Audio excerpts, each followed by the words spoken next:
Hello everyone, and welcome back to Let's Play The Witcher 3. I'm your host, Colors Fade. It's episode 41, and we're doing a little bit of respec work.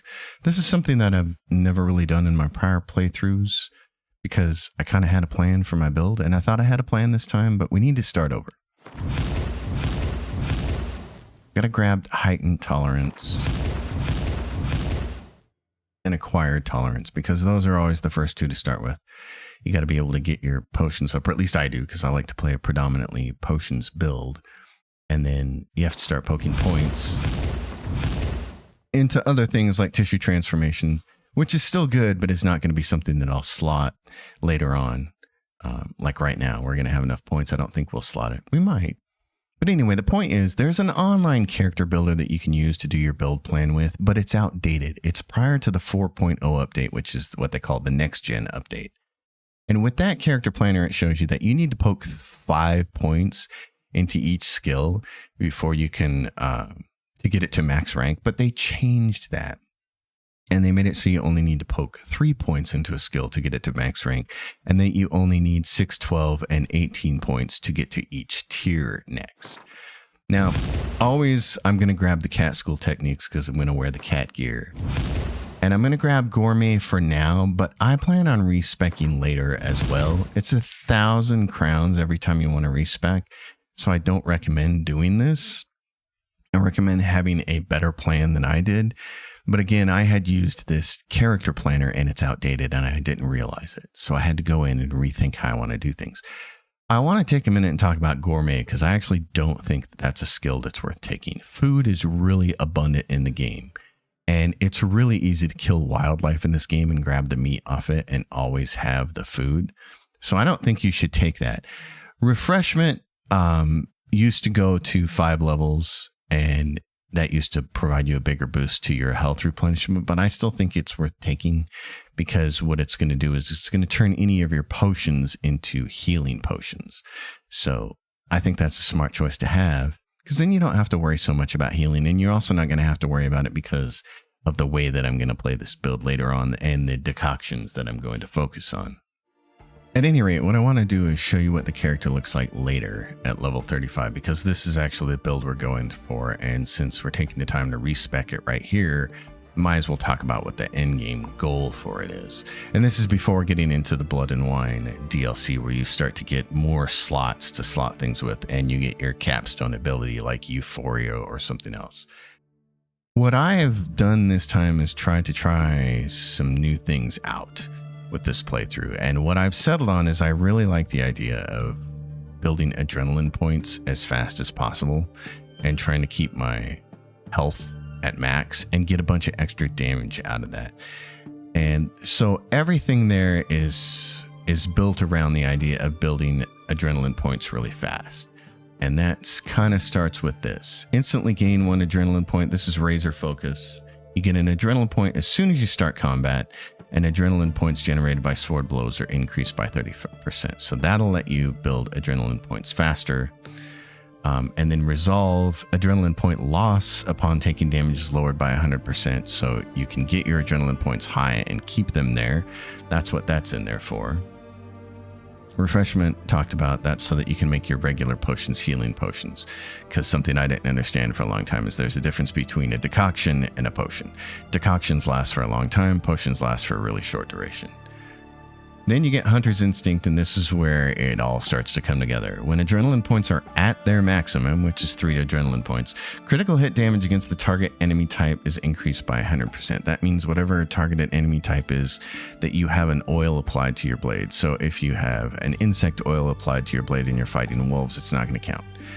But if you're targeting the right type, you're going to get 100% increase critical hit damage, and that's the big thing.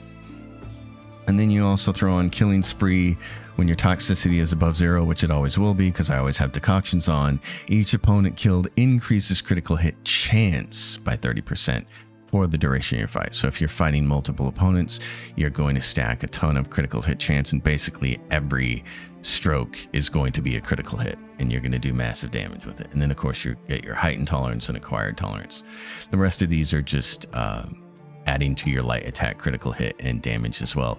And then the big deal with that is you get your decoctions in here, and the 3 that I tend to use the most are, we're going to use Ekimara decoction. Damage dealt to foes regenerates vitality. It's because we want to keep our vitality at max, because we want to use the Water Hag decoction, which damage dealt is increased when vitality is at its maximum. So you get 50% more base damage. And then the other one I like to throw in here is this, if I need it, Al Ghul decoction. Adrenaline points are generated more quickly than normal until the first successful attack. That's okay, but you're actually probably better off just using Superior Maribor Forest, which accelerates the adrenaline points gain and grants 1 adrenaline point upon consumption. So you can get 1 adrenaline point just for entering combat, and then you can drink this and get a second one, and then with a couple of sword hits you're going to get your max adrenaline points. And if you somehow happen to lose any of them, this is a really neat thing to have in Hearts of Stone, is Elation. Fatal blows with your sword generate a whole adrenaline point. So if you're fighting a group of enemies, your adrenaline points are always going to be at max, and you're just going to be able to take maximum use of that for all the extra damage and stuff like that. And then you throw on top of it Superior Blizzard, and this is what's great. If 3 adrenaline points are available, which you should have very quickly in a fight, during this period actions don't deplete stamina. So you can just run around doing whatever you want to, which is great. And then you get extra bonus Superior Thunderbolt, and if it's a storm going on, you're going to get an extra 100% critical chance for that, which is wonderful. So it just builds up to a really nice thing. And I like it because it's simple. It's pay attention to your adrenaline points, get them to max as quickly as possible, and then just sword everything. And the one change, I make 2 changes here that where I will unslot things based on certain conditions. If I'm fighting some really tough group enemies, I will unslot something here like Cat School Tactics and grab Exploding Shield for more defense, because it helps push the enemies away. And then if I'm fighting a really tough boss, like happens later on, I will unslot something like Muscle Memory to grab Undying. That way I have adrenaline points, I'm going to be resurrected. The only disadvantage to this, and it doesn't say it on there, is that there's a 30-second cooldown. So against a tough boss, it's really easy to get knocked down very quickly. So what you have to do is, if you trigger Undying, you need to start a counter in your head and know that I've got to at least stay alive long enough for it to reset so that I can be a little risky again, so that it can save me. But you're always going to have a lot of adrenaline points with this build. So that's the build, and that's where we're going with it. Hands of Sidaris, mercenary captain. Know of a monster that needs slaying. You interested? What kind of monster are we talking about? If only I knew. It was like this. Got Radovid to hire me and my company, but he's been late with the pay the last weeks. And I'll be damned if we're to risk our lives for free, like hell. Couldn't agree more. But you were gonna tell me about the monster. Yes. We arrived here, encamped. Then it turned out some beast prowls the area. Snatchers cows and the like. Reckoned we should help the local boys, so we grabbed our weapons and set out. Me and Kurt one way, Gerd and Henk the other. Gerd and Henk never returned. Whatever it was, it got him. Job's for a professional, clearly. So Kurt and me, we chipped in for a small reward, hoping someone's willing to help the locals, avenge our comrades in the process. Awfully noble of you. Mercenaries, we've our honor too. Well, Master Witcher, what will it be? Will you take the job? All right. Where do I start looking? South of here. It's where we split up. It's where we last saw Gerd and Henk alive. Worse it gets. So these are always fun. I don't show every single monster slaying contract that you have in this game, because there's a ton of them. But the ones that end up being kind of named monsters or big griffins and things like that, I like to show off because it's pretty fun. I'm really interested to see how Witcher 4 is going to handle boss type creatures, and if it's going to lean more in the direction of Souls type of bosses. Because I just don't feel like that's one of the things it does very well. They're fun, but they're not great. Human.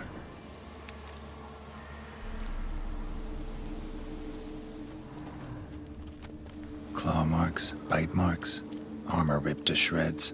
No sign of another corpse.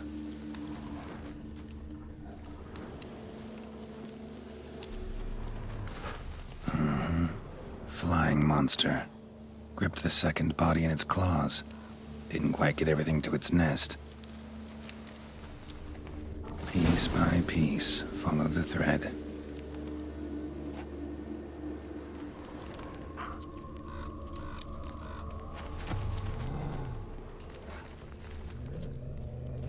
Tracks end here. Damn birds must have picked the ground clean, but they've already found the rest of the corpse, probably. All I gotta do is follow the cawing. And this I love because this is so real world-ish. Spent a lot of time bear hunting as a kid, and I can tell you, when you hear a lot of crows, boy, you know something's up. And then, of course, the smell. Oh, look, there's our boy. He's quite big, isn't he? Can sometimes be a trick to get them out of the sky. Make sure you get the right oils and decoctions on you. And in fact, it's always good that you can meditate and get yourself loaded up. That's what we need. Bring him down that way. Unfortunately, used a lot of my stamina there. Oh, he's got a little leap. It's very aggressive. Bestiary says to use grape shot against him. Really got to watch out for his wing swipe, though. That's the problem.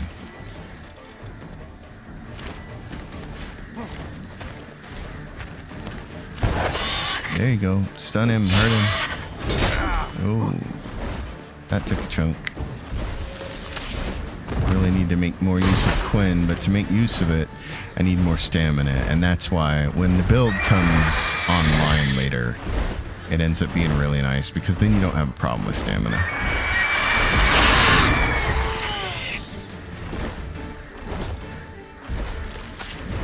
And then you can keep yourself pretty much shielded with Quinn, and that keeps your hit points at maximum, which then adds that extra 50% base damage.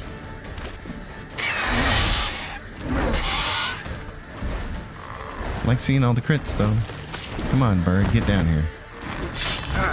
See, that's why you gotta have it, to protect yourself. Oh, he's almost done. Oh, but he's gonna get me with those wing swipes. So down goes the bird. The creature from Oxenfurt Forest. Like seeing that dead. Mostly I just like seeing all the critical hits go off, though. That's always nice. And then since he's taking a lot of toxicity damage, and since it's so easy to meditate, there's no reason why we shouldn't just clear our toxins and move on.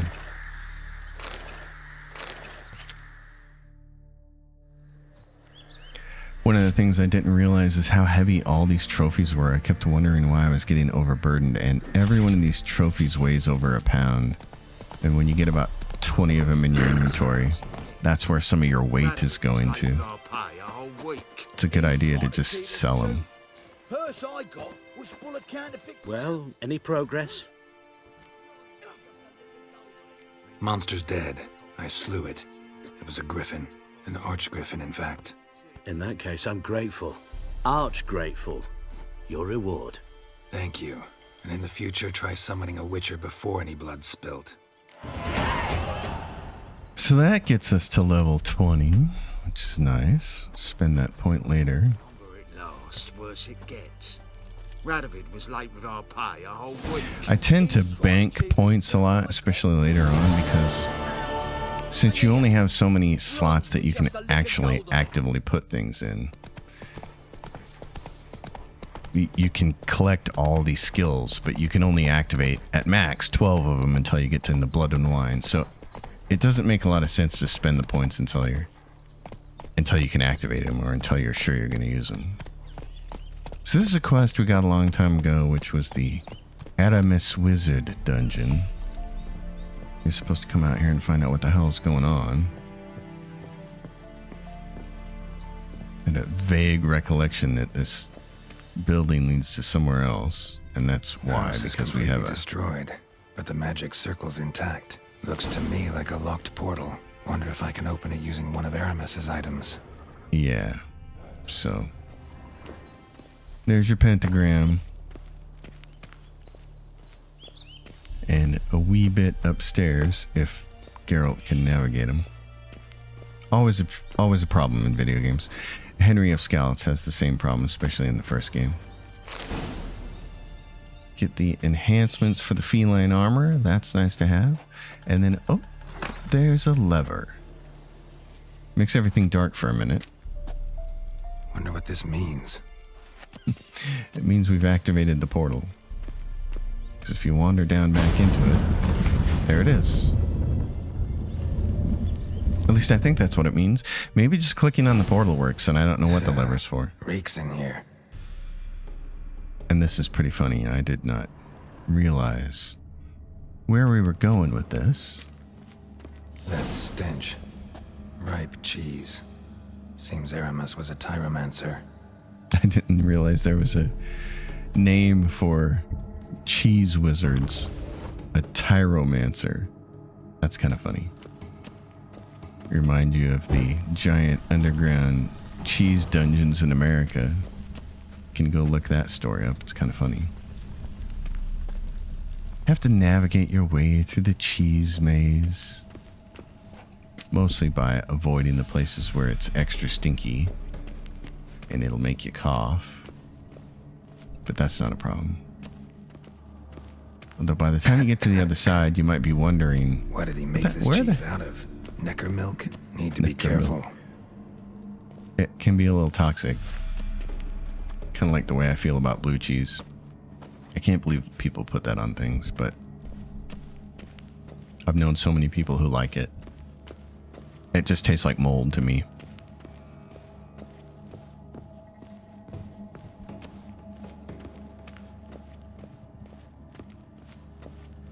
So up you go, and of course, tons of things to light, which I have to stop and light all of them. Trial of the cheeses. Vesemir will get a kick out of this when I tell him. Not sure this can get any worse. Trial of the cheeses. This is kind of funny though when it gets to the end. Talk about it when we get to the item, because I'm a little surprised at what the item does, especially when you're talking about a room full of toxic cheese. But I have to literally light every brazier. I don't know why. It's a compulsion. Don't ask me. Looks like we have a portal here. Which we do. Of Dairy and Darkness. That's the name of the quest. That's funny. Gotta remember that.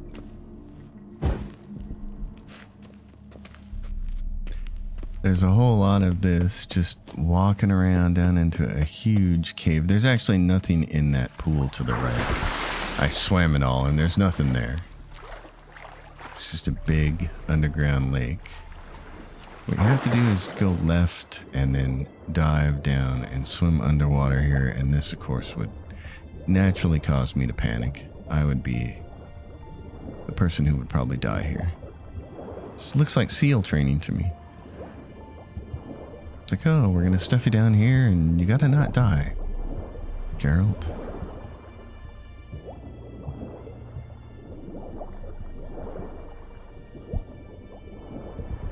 Not much around here, though. I'd like to take a look, but there's just nothing there. Usually there's some kind of a chest or something in an area like that. Of course, getting out of the water can be a problem. That's the one thing I gotta hand it to Ubisoft, because in the Assassin's Creed games like Origins and Odyssey and stuff, that movement like this, the parkouring, platforming is so much smoother. Really hope that's something that CD Projekt Red is able to improve when we get to Witcher 4, because it could make the game quite a bit more interesting. It's just so stiff in this game. Chasm to jump across. Gotta share this discovery with Lambert. Foglets are immune to the smell of old cheese.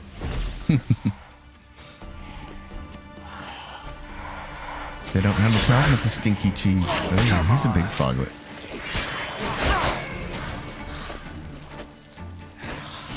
I assume that Yrden is the best spell to use in that situation.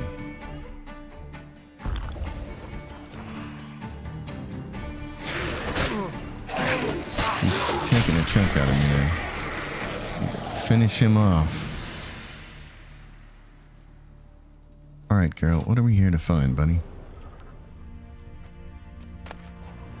What did Aramis hide in his dungeon? More foul cheese? There's some cheese stinking over there. Can you imagine what that would smell like? Oof. A bull figurine and Aramis's notes.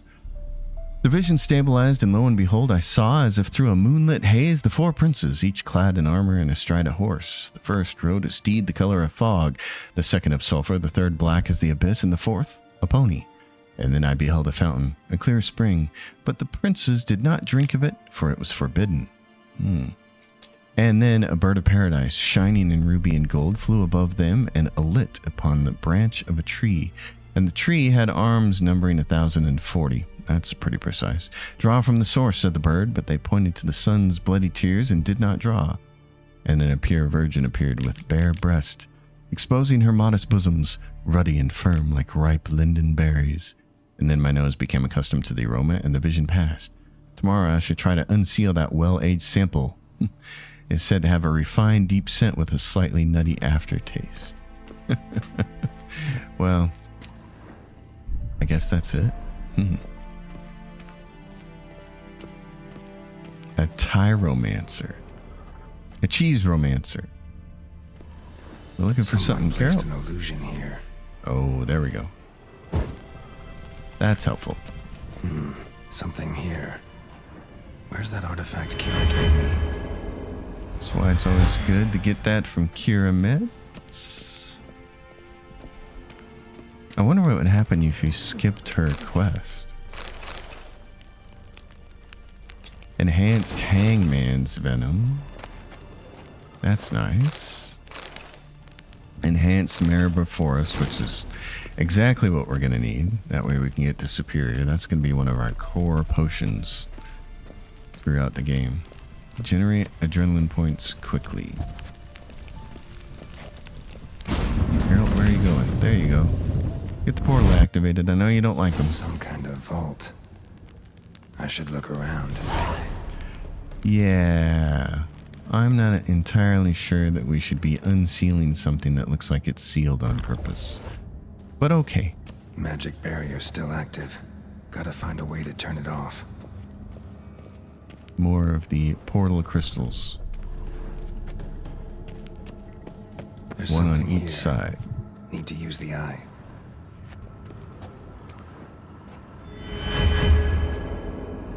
Yep. That's what we're looking at.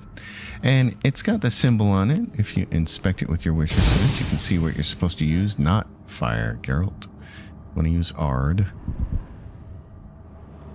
Or is it Pyro? Oh yeah, it is. That's right. It's Ard for the portal crystals. It's Igni for these. But you got to be a certain distance away from them. If you're too close, it doesn't work. So they have to make that glow afterwards like that. Then you Deactivated know. the barrier. So what do we have over here? If this sword is as deadly as Aramus's cheeses, it's worth taking. Maybe I'll name it the Emmentaler. So I thought, since it was a cheese sword and it's kind of caustic, I thought it would be poisonous. But you can see it does plus 11 fire damage and adds to your Igni sign intensity. I really thought that would be a poison sword. That just would have made a lot more sense to me. but alas, it's just a fire sword, which isn't particularly useful. At least in my opinion. So, that gets us out of the dungeon, and that completes Fresh air. Aramis's dungeon. Finally. No more stinky cheese, girl. So just one of those really kind of neat little side quests in a neat little dungeon that the game is so famous for. So many of those in it, but we're not going to explore all of them, of course. At any rate, folks, that's going to leave us here. We'll be done with it. Short episode again as we move on and get to the more of the main story stuff. Thanks for watching. You know the drill. Like the video, subscribe to the channel, leave your questions, comments down below. I'll see you next time. And until then, happy gaming, everyone.